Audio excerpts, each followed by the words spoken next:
Cattleya, si Cattleya, Cattleya. Ayan po si Cattleya. Oh. Hindi ko alam anong kulay niya. Ayan. Papakita ko sa inyo anong kulay. Gabi na, Cattleya. Good night.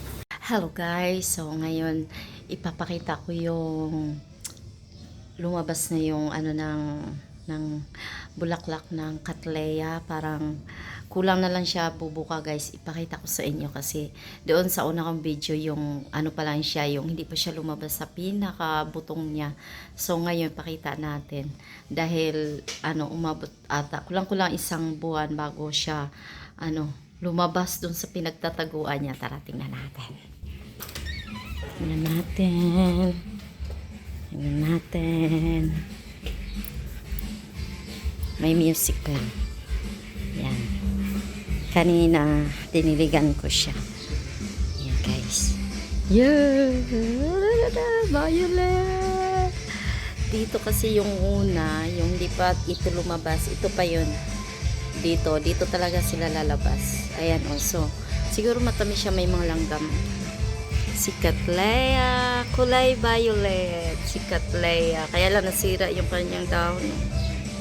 Ayan. Yun. Ayan po ang Cattleya. Pag bumuka po yan, mas lalong maganda. Meron sanang isa na nagkaroon ng ganito. Kaya lang namatay siya. Ayan guys, pakita ko. Ayan. Ayan o. Sayang. Ayan, dito. Ito. Diba? Sayang. Dito kasi sila natupo. Pag bubulaklak dito sa gitnang to. Ayan, dyan sila nalabas. Hanap tayo sa iba. Naghahanap ako kung may lalabas pa. Sabi ko, Lord, bigyan mo ako ng ano. Dito. Ito, may Cattleya pa. Dati masipag yun Ari, bagong tubo lang. Wala pa. So, ayun po yun. Ayun lang yung ating mabait na si Cattleya ngayon. Ayan muna siya. Pag bumuka yan guys, papakita ko sa inyo. Ayan, dito wala pa naman. So guys, abangan natin ang pagbuka ni Cattleya. Violet ang kulay niya. Kaya masaya talaga ako pagka namumulaklak yung mga Cattleya ni tatay. Kahit noon pa, iba-ibang kulay yun guys. May yellow, violet, may white. Ngayon, hindi ko alam kung alin doon ang mga white at saka yellow. Meron siyang yellow with violet magkakasama sa isang bulaklak. Ang ganda. Ngayon kasi guys, yung iba na nagtampo yung simula nung nawala sa tatay, parang nanghihina rin sila, pati yung mga orchids, na naiwan, namatay na. Kasi magaling kasi mag-alaga yung aking biyanan. Ako naman, iwan ko, hindi ko alam. Siguro namamatay sila sa piling ko. Oh, charot. Pero si Cattleya nananatili sa aking piling.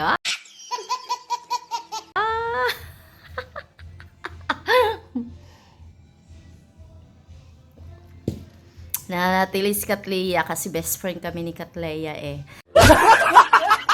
Siguro pag may anak ako, Cattleya yung ipapangalan ko, di ba? Ang ganda. Mga bulaklak yung ipapangalan sa anak ko. Magkakaanak pa. Hi guys. So ngayon, titignan na natin yung bulaklak na Cattleya.